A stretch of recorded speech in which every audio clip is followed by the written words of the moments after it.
సోనియా గాంధీ గారు, మన్మోహన్ సింగ్ గారు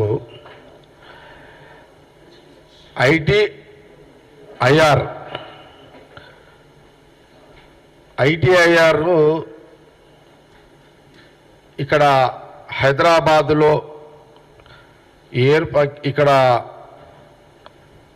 ITR sanction సంబంధించిన అనుమతులు యూపీఏ గవర్నమెంట్లో కాంగ్రెస్ పార్టీ సోనియా గాంధీ, మన్మోహన్ సింగ్ గారు ఐటీఆర్కి అనుమతులు ఇవ్వడం జరిగింది అని గత 5 రోజుల క్రితము నేను ప్రెస్ మీడియా ద్వారా తెలంగాణ యావత్తు దృష్టికి తీసుకే విధంగా ప్రధానంగా యువతీ యువకులకు ఉద్యోగాలకు సంబంధించిన ఈ యొక్క అంశం కాబట్టి నేను ప్రెస్ మీట్లో చెప్పడం జరిగింది. మళ్ళీ 5 రోజుల తర్వాత ఈ ఐటీఐకి సంబంధించిన ఈ యొక్క సోనియా గాంధీ, మన్మోహన్ సింగ్ గారు కాంగ్రెస్ యూపీఏ గవర్నమెంట్లో మంజూరు ఐటీఐ ఇచ్చింది అనే దాని మీద ఇది క్యాన్సల్ కావడానికి 2014 తర్వాత బీజేపీ గవర్నమెంట్, ఎన్డీఏ గవర్నమెంట్ వచ్చింది. ప్రధానమంత్రి మోడీ గారు వచ్చిన తర్వాత ఈ ఐటీఆర్ సంబంధించిన హైదరాబాద్కు మంజూరుకు సంబంధించిన దాని మీద రద్దు చేయడం జరిగిందని చాలా స్పష్టంగా చెప్పడం జరిగింది.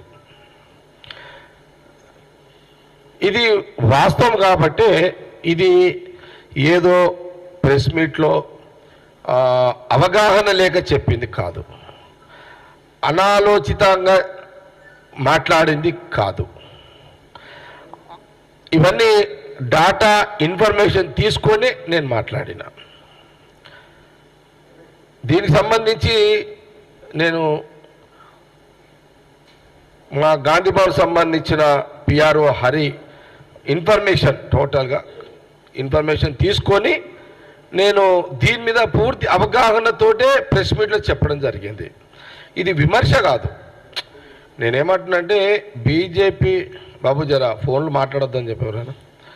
బీజేపీ ప్రభుత్వం ITIR Congress government, UPA government ఇచ్చింది. ఇది ఎన్డీఏ మోడీ గారి ప్రభుత్వం వచ్చిన తర్వాత క్యాన్సిల్ చేసిర్రు అని ఇది పొలిటికల్ విమర్శ కాదు. ఆ రోజు బీజేపీ ప్రధానమంత్రి మోడీ గారు ఇది క్యాన్సిల్ చేయకపోయి ఉంటే తెలంగాణలో ఎన్ని లక్షలు ఉద్యోగాలు? 15 లక్షలు. అంటే 10 ఏళ్ల కాలంలో 15 లక్షల ఉద్యోగాలు వచ్చేవి అని వాస్తవాలే చెప్పిన. 10 ఏళ్లలో 15 లక్షల ఉద్యోగాలు ఇక్కడ ఈ ఐటీఐఆర్లో వచ్చేవి అని వాస్తవాలే చెప్పిన. దానికి సంబంధించిన ఎవిడెన్స్ కూడా ఇగో ఇందులో ఉన్నది.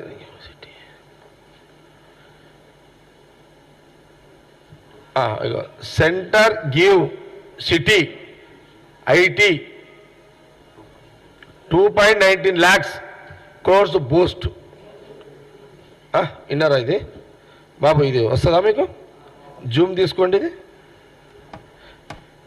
ఎందుకంటే మళ్ళీ నేను రెండోసారి ప్రెస్ మీట్ పెట్టినప్పుడు బీజేపీకి సంబంధించిన నాయకులు విమర్శిస్తే ఇది నేను ప్రింట్ చేసుకొని వచ్చింది కాదు. ఇది నేనేదో సొంతంగా ఇంట్లో ముద్రలు తీసుకొచ్చి కాదు ఇది. ఓకే, ఇది చూసుకోండి అమ్మా జర జాగ్రత్తగా. ఇది ఓకే వచ్చిందా జూమ్? ఓకే, ఇదొకటి. అట్లాగే ఇదేంటి? Telangana IT sector thrives despite no ITIR అంటే ఏంది? తెలుగులేదు.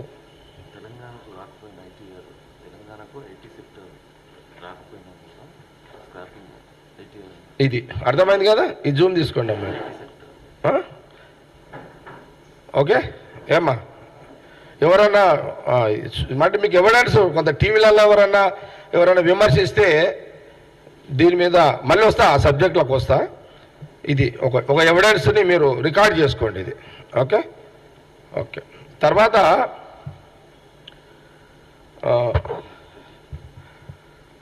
ఇంకోటి talk the information technology investment region ITIR Hyderabad. బాబు ఇది కూడా చూసుకోండి, ఇది కూడా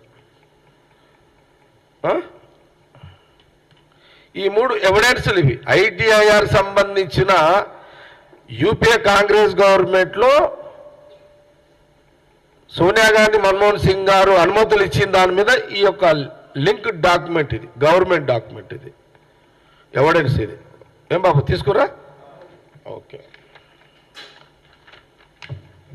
కాబట్టి ఇది మళ్ళీ చెప్తున్నా, ఇది రాజకీయ విమర్శ కాదు, ప్రభుత్వాల మీద విమర్శ కాదు. తెలంగాణ బిడ్డగా ఈ 10 ఏళ్ళు ఐటీఐని రద్దు చేసినటువంటి మళ్ళీ తీసుకురావాలి. బీజేపీ ప్రభుత్వమే కదా, మళ్ళీ ప్రధానమంత్రి 3వ సారి ప్రధానమంత్రి అయ్యారు. తెలంగాణలో 8 మంది బీజేపీ ఎంపీలు ప్రజలు అవకాశం ఇచ్చిర్రు.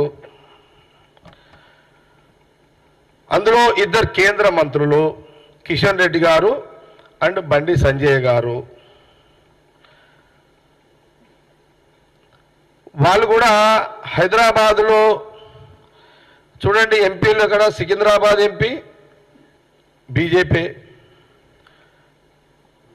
Malkajgiri MP BJP, Chevella MP BJP, Medak MP BJP. 4 కదా. అంటే హైదరాబాదు తెలంగాణ రాజధాని హైదరాబాదులో ఈ 4 ఎంపీలను హైదరాబాదు ప్రజలు ఇక్కడ మీకు అవకాశం ఇచ్చారు గెలిపించి.